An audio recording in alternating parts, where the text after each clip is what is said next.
Hello दोस्तों, आप study के ऑनलाइन प्लेटफॉर्म में आपका स्वागत है। आज की वीडियो में हम बात करने वाले हैं जो 16 संस्कार होते हैं हिंदू धर्म में, जन्म से लेके मृत्यु तक उन संस्कारों के बारे में इस वीडियो में चर्चा करने वाले हैं। उसके साथ-साथ याद करने के ट्रिक्स भी हम आपके साथ शेयर करने वाले हैं।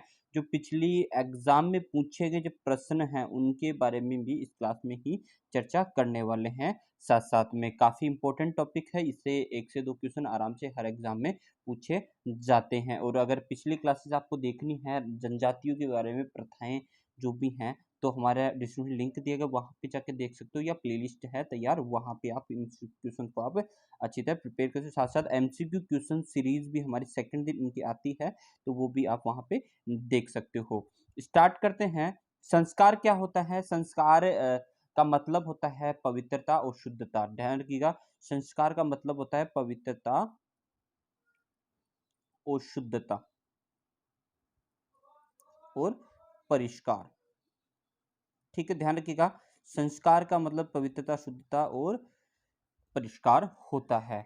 ध्यान रखिएगा, संस्कार क्या होता है? जब बच्चा गर्भ धारण औरत गर्भ धारण करती है, जो बच्चे का गर्भ में एक तरीके से धारण होता है, बच्चा गर्भ में आता है, तब से लेके मृत्यु तक संस्कार होता है। पहले क्या होता था, 40 के समथिंग संस्कार होते थे, लेकिन जैसे-जैसे इनका स्वतः ही धीरे-धीरे वह संस्कार कम होते गए, और क्योंकि लोगों ने वो अपनाना कम कर दिया। इनमें 16 संस्कारों में भी ऐसा है कि कुछ संस्कार अभी भी अपनाए नहीं जाते। अब हम बात कर लेते हैं। पहला संस्कार है गर्भाधान। गर्भाधान का मतलब गर्भ का आना, गर्भ में आना। संस्कार का गर्भ का, यानी कि जब स्त्री गर्भ का धारण करती है, वो गर्भाधान संस्कार पहला संस्कार है, गर्भाधान का संस्कार। ध्यान रखिएगा, गर्भाधान, यहाँ पे गर्भाधान से ही क्लियर होता है पहला संस्कार, मतलब जहाँ से बच्चे की उत्पत्ति होती है, उत्पन्न होता है मनुष्य, वहाँ से, मतलब गर्भ से स्टार्ट होता है गर्भधान संस्कार, पहला संस्कार है। ठीक है, जब बच्चा गर्भ में आता है तो वह गर्भाधान फर्स्ट पहला संस्कार है। अब सेकंड संस्कार के बाद पुष्पवन संस्कार। पुष्पवन संस्कार क्या होता है? गर्भाधान के बाद में पुष्पवन संस्कार में ना, गर्भ में शिशु आ गया, लेकिन उसकी उत्पन्न, उसका विकास स्टार्ट हो जाता है, या विकसित हो चुका है, एक तरीके पूर्ण विकसित नहीं है, लेकिन वहां पे लड़का है या लड़की का पता लग जाता है। ध्यान, लड़का है लड़की का पता लग जाता है, लेकिन ये माना जाता है, बुक्स में दिया गया है, गर्भाधान के बाद में जो पुष्पन संस्कार है, वो 3 से 4 महीने बाद में होता है। ध्यान रखिएगा, पुष्पवन नक्षत्र में, चंद्रमा के कहाँ पे होता है? चंद्रमा के पुष्प नक्षत्र में होता है। ध्यान रखिएगा, पुष्प नक्षत्र में होता है। क्या की जाती है? एक तरीके से पूजा की जाती है, क्या? तो पुत्र प्राप्ति के लिए, यानी कि पुष्प वन से पू से हो गया पुरुष से। ठीक है, यहाँ से पुष्प माने पुत्र की प्राप्ति के लिए। ठीक है, पुष्पवन संस्कार किसके लिए? पुत्र प्राप्ति के लिए की जाती है। तो सेकंड पुष्पवन संस्कार 3 से 4 महीने के बाद में, या 3 से 4 महीने तक होने पे पुष्पवन संस्कार किया जाता है। अब बात करें सीमांतोन्नयन संस्कार। एक तरीके से सीमांतोन्नयन संस्कार, ध्यान रखिए, 6ठे से 7वें महीने तक, 6ठे और 7वें महीने में ये सीमांतोन्नयन संस्कार किया जाता है। सीमांतोन्नयन संस्कार को सौभाग्य संपन्न संस्कार भी कहते हैं। एक तरीके से इसे गोद भराई भी बोलते हैं। गोद भराई जब होती है, एक तरीके से पूजा की जाती है, पूजा की जाती है। पूजा में एक तरीके से अमंगलकारी शक्तियां हैं, उनसे बचाव के लिए की जाती है। 6ठे से 7वें महीने तक अमंगलकारी जो शक्तियां होती हैं, उनका प्रभाव ज़्यादा रहता है। जो गर्भधारी महिलाएं हैं, वो जो गर्भ में बच्चा है उस पे, तो इस ये सीमांतोन्नयन संस्कार हो गए। तो अब हम बात कर लेते हैं गर्भ से लेके गर्भाधान संस्कार पहला, सेकंड है पुष्पवन संस्कार, और थर्ड है जो सीमांतोन्नयन संस्कार है। ये 3 संस्कार गर्भ से हैं। ध्यान रखिएगा, गर्भ से हैं, गर्भ के अंदर ही होते हैं ये 3 संस्कार। अब चौथे संस्कार की बात कर लेते हैं, जातकर्म संस्कार। जातकर्म संस्कार का है, जातकर्म संस्कार का मतलब है ये जन्म के कुछ देर बाद में ही। ठीक है, पहले के बता देता हूँ, एक तरीके से घूंटी देना। घूंटी देना, ये घूंटी दी जाती थी किसी की भी, तो उसके जो जो संस्कार है, उसके एक तरीके से उसकी जो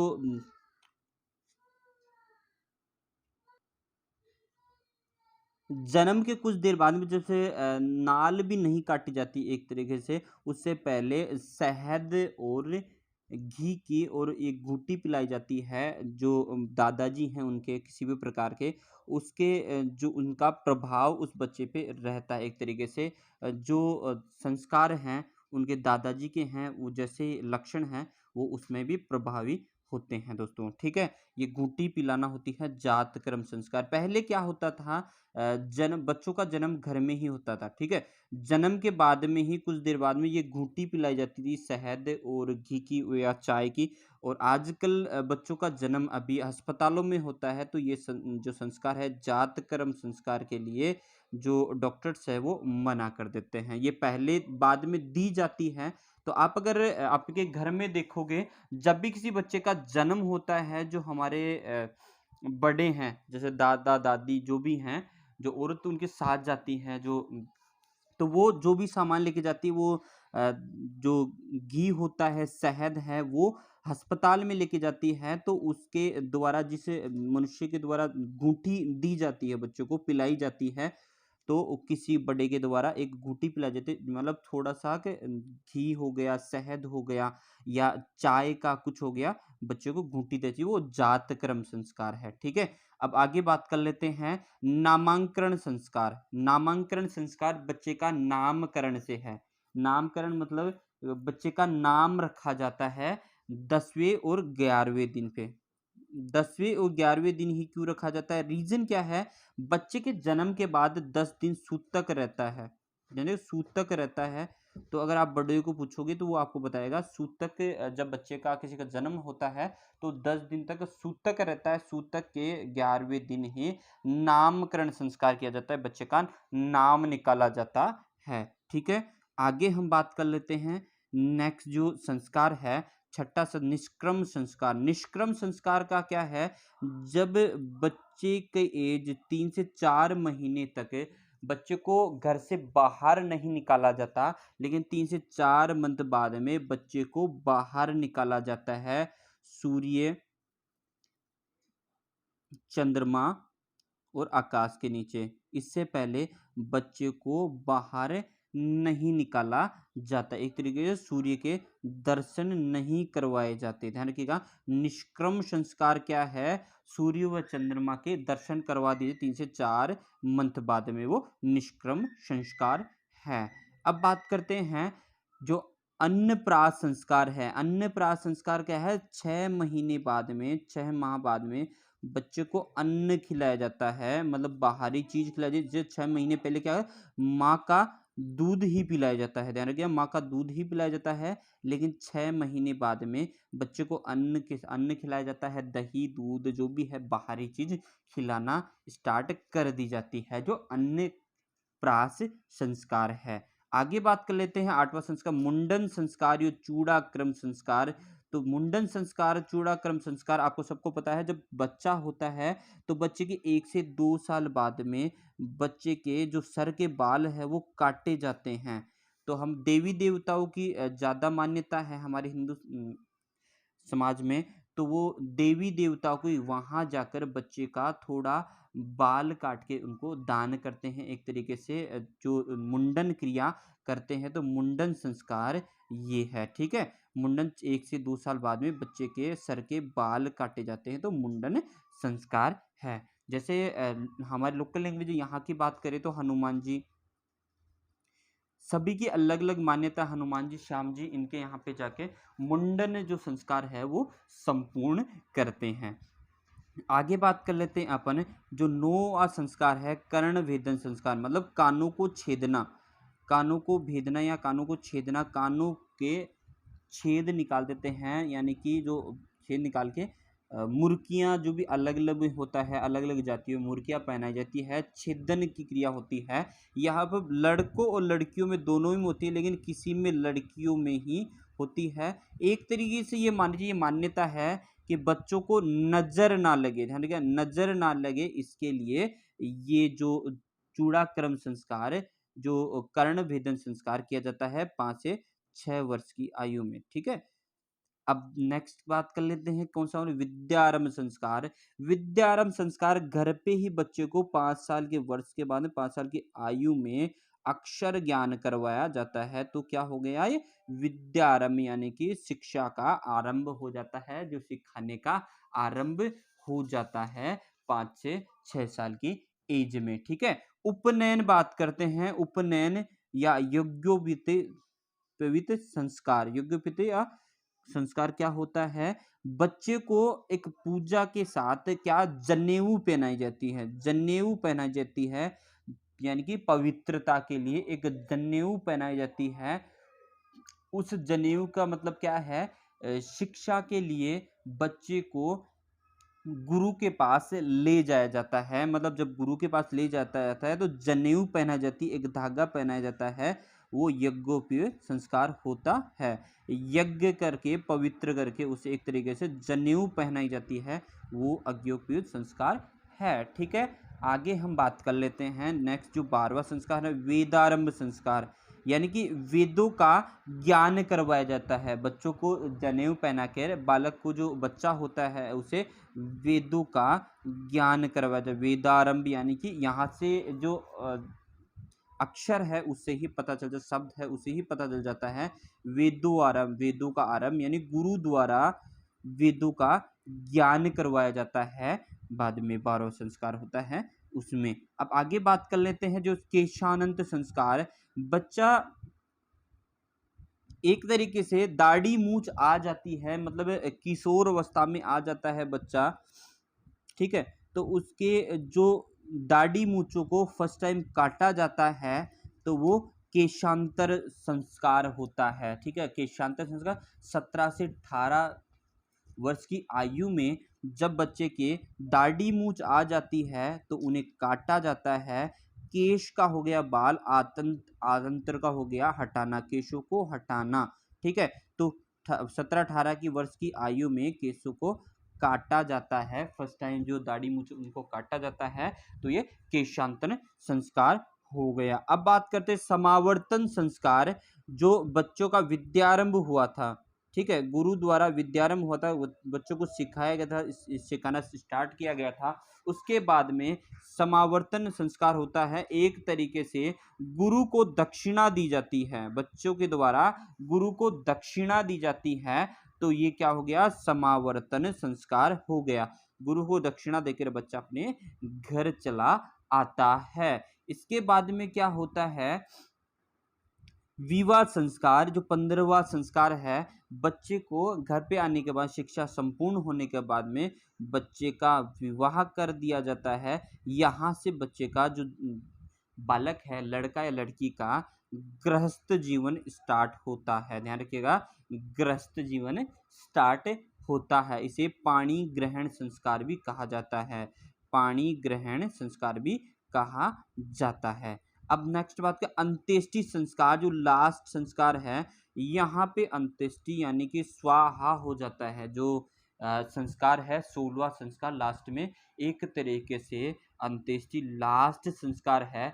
मृत्यु के बाद में जो अंतिम संस्कार होता है, जो अंतिम संस्कार या अंत्येष्टि संस्कार या श्राद्ध संस्कार भी होता है, इसे जो मृत्यु होने के बाद में किया जाता है, यानी कि शव को जला दिया जाता है। जो श्राद्ध जो भी होता है, ये अंत्येष्टि संस्कार है। अब बात कर लेते हैं अभी तक एग्जाम में कौन कौन से क्वेश्चन पूछे गए थे। ठीक है, अब बात कर लेते हैं जैन भर्ती है 2020 में एक क्वेश्चन पूछा गया था, कौन सा संस्कार जन्म के संबंधित है। ठीक है, जो मुंडन संस्कार है, यहाँ पे जड़ूला आया था। ठीक है, जड़ूला उतारा जाता है, तो उसे ये मृत्यु के संबंध, जो जन्म के संबंधित है, यानी कि जन्म के बाद में जड़ूला किया जाता है 1 से 2 वर्ष की आयु में, या मुंडन किया जाता है, चूड़ाक्रम किया जाता है। ये जड़ूला संस्कार किसमें आया था, जैन भर्ती 2020 में ये क्वेश्चन पूछा गया था। क्या आप क्वेश्चन में कौन सा संस्कार जन्म के संबंधित है? ऑप्शन थे सामेला, बान, मोशर और जड़ूला। तो इसका राइट आंसर जड़ूला, जो मुंडन प्रक्रिया है, मुंडन संस्कार है, जड़ूला संस्कार है, वो 1 से 2 वर्ष की आयु में किया जाता है। कौन से? बाल काटे जाते हैं, बच्चे के सर के थोड़े से बाल या पूरे बाल काट दिए जाते हैं। ठीक है, नेक्स्ट क्या बना था? यही क्वेश्चन, सेम क्वेश्चन जड़ूला वाला, ये क्वेश्चन आपका कहाँ आया था? जो हैंडलूम इंस्पेक्टर है उसके एग्जाम में 2018 में यही क्वेश्चन पूछा गया था। ठीक है दोस्तों, अब बात कर लेते हैं ट्रिक्स के बारे में। ट्रिक कैसे याद करनी है? याद करने की ट्रिक क्या रखनी है आपको? यहाँ पे हम देख लेते हैं गर्भाधान और पुष्पवन। ठीक है, गर्भाधान से ग लेते हैं, पुष्पवन से पै लेते हैं। गप सीमांतोनयन संस्कार और जातकर्म संस्कार।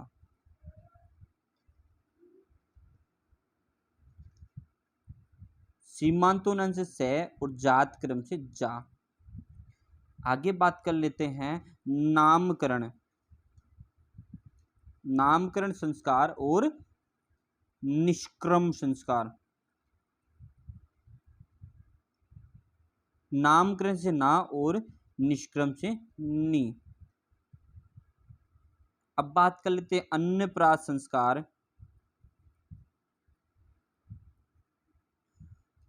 चूड़ाक्रम संस्कार और कर्ण भेदन संस्कार। अन्नप्राश से ए ले लेते हैं, चूड़ाक्रम से चू ले लेते हैं, कर्ण से कर्णप्राश, कर्ण भेदन से अचूक हो गया। ठीक है, अब बात करें विद्यारंभ होता है बच्चे का और केशांत संस्कार है और समावर्तन है। ठीक है, विद्यारंभ से वी ले लेते हैं। ठीक है, विद्यारंभ से विद्या ले लेते हैं, यहाँ पे जो उपनयन आने वाला है। यहाँ पे विद्यारंभ के बाद में उपनयन संस्कार होने वाला है, तो यहाँ पे उपनयन। ठीक है, उपनयन संस्कार, विद्या से विद्या, उपनयन उप गई। ठीक है, आगे बात कर लेते हैं वेदारंभ संस्कार, केशांत संस्कार और समावर्तन संस्कार। ठीक है, वेदों के बर्तन से। ठीक है, अब बात कर लेते हैं विवाह संस्कार और जो अंत्येष्टि है, जो काम तमाम, यानी कि अंतिम संस्कार या अंत्येष्टि संस्कार, इसका विवाह से अंत्येष्टि तक। ठीक है, अब बात कर लेते हैं, पहला संस्कार हो गया गर्भाधान संस्कार, दूसरा पुष्पवन संस्कार। गप सजा नानी अचूक विद्या के उपवन गई और उसके बाद वेदों के बर्तन से विवाह से अंत्येष्टि तक। तो आपको ये याद रखना है, गप से गर्भाधान, पै से पुष्पवन, सजा से हो गया से सीमांतोनयन, जैसे हो गया जात कर्म, ना से हो गया नामकरण, नी से हो गया निष्क्रम, ऐसे हो गया अन्नप्राश और चू से हो गया चूड़ाक्रम और कैसे हो गया कर्ण भेदन। विद्या से हो गया विद्यारंभ और उपवन से हो गया उपनयन से उपनयन संस्कार। और वही वेदों के बर्तन से वेदों के वेदांत संस्कार, के से हो गया केशांत संस्कार और से हो गया सीमांतन संस्कार, सीमांतन संस्कार हो गया। अब आगे विवाह से विवाह संस्कार, अंत्येष्टि से अंत्येष्टि या अंतिम संस्कार हो गया। ये याद करने की ट्रिक्स हैं। ठीक है, ये याद करने की ट्रिक्स है, दोबारा से हम डिस्कस कर लेते हैं यही क्लास के बारे में प्रॉपर तरीके से।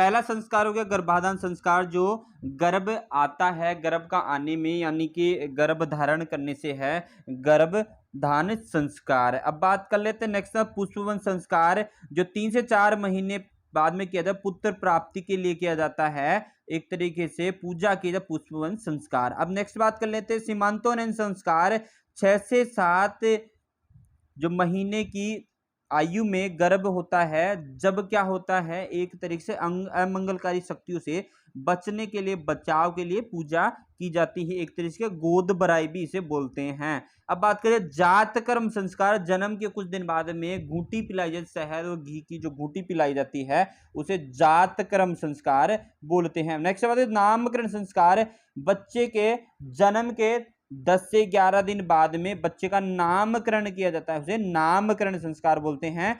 निष्क्रम संस्कार क्या होता है, जब बच्चे की आयु 3 से 4 माह हो जाती, उसके बाद में बच्चे के सूर्य चंद्रमा के दर्शन करवाए जाते, इससे पहले दर्शन नहीं करवाए जाते। अब चलते हैं अन्नप्राशन संस्कार, बच्चे की आयु के 6 महीने के बाद में बच्चों को अन्न व बाहरी कोई चीज खिलाई जाती है। अब बात करें मुंडन चूड़ाकर्म या जड़ूला संस्कार, बच्चे की 1 से 2 वर्ष की आयु के बाद में बच्चे के जो सर के बाल है उसे काटे जाते हैं, मुंडन प्रक्रिया की जाती है, मुंडन संस्कार यही होता है। अब बात करें कर्ण भेदन संस्कार, बच्चे को नजर से बचाने के लिए एक कानों को भेदा जाता है, वह मुंडन संस्कार होता है, जो 5 से 6 वर्ष की एज में किया जाता है। अब बात है 10वां संस्कार विद्या आरंभ संस्कार, 5 वर्ष की आयु में घर पे ही अक्षर ज्ञान करवाया जाता है, विद्या ज्ञान करवाया जैसे अक्षर, जो विद्यारंभ संस्कार है। अब बात है यज्ञोपवीत संस्कार, बच्चे को जब बच्चे 5 साल की आयु के बाद में बच्चे को जनेऊ धारण की जाती है, जनेऊ धारण की जाती है, गुरु के द्वारा जनेऊ धारण करवाई जाती है और बाद में उसे वेदारंभ करवाया जाता है। वेदारंभ संस्कार यानी वेदों का ज्ञान करवाया जाता है, गुरु के द्वारा वेदों का ज्ञान करवाया जाता है। उसके बाद में केशांतन संस्कार, जो 17-18 की एज में बच्चे के दाढ़ी मूंछ आ जाती है तो पहले बार दाढ़ी मूंछों को काटा जाता है, उसे केशांतर संस्कार होता है। अब बात करें समावर्तन संस्कार, समावर्तन से विद्या पूरी होने के बाद, गुरु से विद्या पूरी होने के समाप्ति के बाद शिष्य द्वारा गुरु को एक दीक्षा दी जाती है, दीक्षांतर संस्कार भी बोलते हैं, उसे समावर्तन संस्कार कहते हैं। आज बात कर लेते हैं नेक्स्ट विवाह संस्कार, बच्चे को कंप्लीट शिक्षा होने के बाद में उसका गृहस्थ जीवन स्टार्ट होता है, विवाह के बाद में विवाह करवा दे उसे विवाह संस्कार। और लास्ट में जो अंत्येष्टि संस्कार है, श्राद्ध संस्कार है, जो अंतिम संस्कार किया जाता है मृत्यु के बाद में उसे अंतिम संस्कार या श्राद्ध संस्कार या अंत्येष्टि संस्कार है।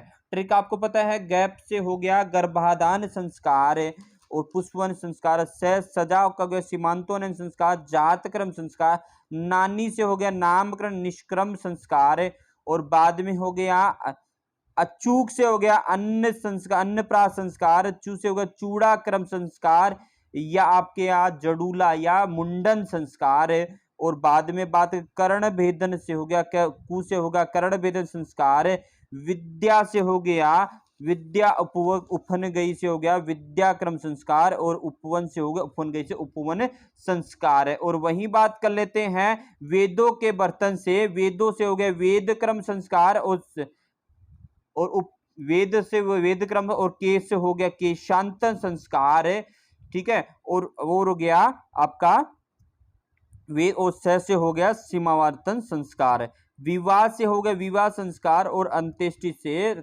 जो अंतिम संस्कार है वो आपका याद करने की ये ट्रिक हो गई। अगर दोस्तों ये वीडियो आपको अच्छा लगा हो तो वीडियो को लाइक करें, वीडियो को दोस्तों का शेयर करें और चैनल को सब्सक्राइब करना न भूलें। अब मिलते हैं जो नेक्स्ट टॉपिक होने वाला है, जो रीति रिवाज की जन्म मृत्यु और विवाह के संबंधित जो रीति रिवाज है उनके बारे में नेक्स्ट क्लास में चर्चा करेंगे। और जो भी एमसीक्यू क्वेश्चंस हैं उसके बाद में हम जो एमसीक्यू क्वेश्चन बनने वाले हैं उनके बारे में हम नेक्स्ट क्लास में चर्चा करने वाले हैं दोस्तों। अगर आपको वीडियो अच्छा लगा, उसी प्रकार से हेल्पफुल रहा हो, तो वीडियो को दोस्तों के शेयर करें और चैनल को सब्सक्राइब करना ना भूलें। अब मिलते हैं नेक्स्ट वीडियो में, नेक्स्ट क्लास में नए टॉपिक के साथ। जय हिंद, जय भारत।